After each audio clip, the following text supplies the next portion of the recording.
마라나타, 여행자는 요구하고 순례자는 감사한다. 같이 한번 해보죠. 여행자는 요구하고 순례자는 감사한다. 말씀드린 것처럼 제목이요, 디트리 본헤퍼와 하나님께 사로잡힌 삶인데, 이 본헤퍼란 사람이 우리 주일날 읽었던 본문 예레미야 20장 7절, 예레미야 20장 7절을 가지고 제목을 뭘로 잡았냐면 하나님께 사로잡힐 수 있을까? 그런 제목으로 참 했어요. 근데 이분이 그 설교할 때는 1934년이거든요. 한창 그 나치 독일 히틀러가 막 미쳐 돌아갈 때이기 때문에 그때 하나님 말씀을 전하다가 핍박당하는 많은 고국의 성도들을 생각하면서 이 말씀을 준비했더라고요. 우리 설교 시간에 처음 나눴던 그 내용을 한번 다시 확인해 보죠. 하나님의 손에서 벗어날 수 없는 삶은 많은 두려움과 절망, 환난이 따르는 삶을 의미합니다. 환난이 없는 게 아니라 환난이 따르는 삶. 그와 동시에 좋은 시절이든 나쁜 시절이든 결코 하나님에 대한 신앙에서 떠날 수 없음을 의미합니다. 하나님께 붙잡힌 사람은 그렇다는 거죠. 언제부터 붙잡혔죠? 내 예레미야를 보면 엄마 태 속에서 우리가 만들어지기 전부터 붙잡혔잖아요. 다시 말해서 믿음으로 살 때나 죄 가운데서 살 때나 핍박과 조롱을 받을 때나 죽음을 맞이할 때나 하나님이 우리의 모든 인생 여정에 함께 하신다는 뜻입니다. 안심이 됩니까? 불안합니까? 하나님이 함께 하셨죠. 과거에 또는 후회스러운 일조차도 우리는 하나님이 함께 했다는 것을 알면 이제 부끄러워할 것도 없고 두려워할 것도 없죠. 하나님의 말씀과 뜻, 하나님의 능력이 우리 연약하고 죽을 몸, 죄된 삶을 통해 영광스럽게 된다면 우리의 잘못했죠. 우리의 약함이 신성한 능력을 담는 그릇이 될 수 있다면 우리의 생명이나 행복, 평화, 그리고 약함이나 죄를 우리가 어떻게 하겠습니까? 그 모든 걸 통해서 실수도 실패도 안 하시는 하나님이 영광 받으신다면요, 우리가 그 어떤 것 때문에 낙심하거나 좌절할 수가 없겠죠. 사로잡힌 자는 우아한 옷차림을 하고 있는 것이 아니라 그저 사슬에 매여 있을 뿐입니다. 하지만 이것은 이 세상과 사람들 앞에 승리자로 등장하시는 분을 영화롭게 합니다. 나는 사슬에 매여 있기 때문에 때로는 그것이 부끄러울 수 있지만 그걸 통해 하나님의 온전한 영광이 드러난다는 거죠. 우리가 매여 있는 사슬과 낡고 헤어진 옷, 우리 몸에 남은 상처 자국들은 진리와 사랑이신 은혜의 주님을 영화롭게 하는 찬송입니다. 진리와 의의 개선 행렬, 하나님과 복음의 개선 행렬이 이 세상을 통해 전진할 때 우리는 매인 자요 갇힌 자로서 개선 행진을 하는 마차들을 따르는 것입니다. 화려하지 않습니다. 어려움이 없는 게 아니라 어떻게 보면 기진맥진한 상태 속에서 이제 승리의 그런 행렬 속에 동참하고 있는 거죠. 이 고국에 있는 그 같은 독일의 수많은 기독교인들에 대해서 이렇게 얘기하는 거죠.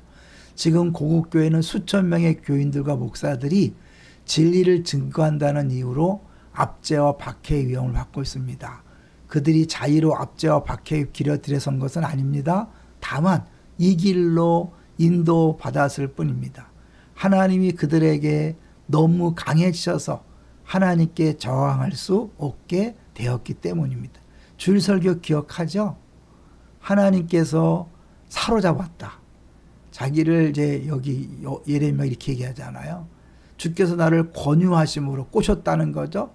내가 그 권유를 받았고 주께서 나보다 강하사 이기셨으므로 내가 조롱거리가 되니 사람마다 나를 조롱한다. 하나님이 이겨서 쓰신다면 좀 멋지게 쓰시면 얼마나 좋아요. 근데 오히려 조롱거리가 된 거죠. 그래서 예레미야 나 안전하겠다. 그랬더니 막 마음에 막 불붙는 것 같아서 견딜 수 없어 또 하나님 졌어요. 항복. 그리고 또 말씀을 전했다고 하잖아요. 이게 우리 신앙생활이고 하나님께 붙들린 바 된 사람의 삶인 거죠. 우리 방송을 듣는 모든 분들의 삶, 내가 내 생각대로 걸어온 것처럼 보이지만 결국 하나님이 때때로 강권적으로 역사해서 여기까지 왔잖아요. 우리가 원하는 삶이 아니잖아요. 하나님이 끌고 오셨잖아요. 이제 재미난 것은 이 보네포라는 사람이 이런 표현을 쓴다는 거예요. 하나님이 우리를 권유하셨고 우리에게 너무 강하게 되셨으며 우리를 결코 놓아주지 않으신다는 거죠. 그러므로 우리가 사슬이나 무거운 짐을 우리를 단단히 붙잡고 계십니다.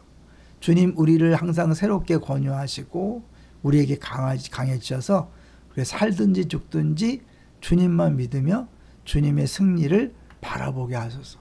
어차피 도망도 못 가요. 벗어날 수도 없어요. 그러니까 이 보네포는 어차피 그런 삶인데 막 저항하지 말고 그걸 받아들이고 오히려 주님 앞에 더 열심히 다가가자는 거죠.